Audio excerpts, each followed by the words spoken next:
Whether they're applying a shiny finish to add sparkle to an old car or fixing structural damage from a collision, automotive body and related repairers bring damaged vehicles back to nearly new condition. Autobody repairers restore the structural integrity of car bodies and frames. They use pneumatic tools and plasma cutters to remove damaged parts and heavy-duty hydraulics for major structural repairs. For some work, they use common hand tools, such as metal files, wrenches, and screwdrivers. Most work in automotive repair and maintenance shops, though many also work at car dealerships. Some are self-employed.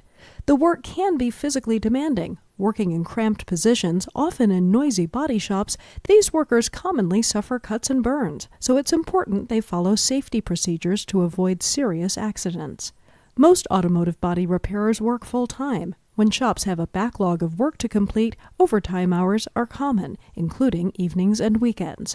Though formal training in auto body repair is preferred, many candidates are hired without it and learn on the job. Certification from the National Institute for Automotive Service Excellence is a standard credential that often brings higher pay and better job opportunities.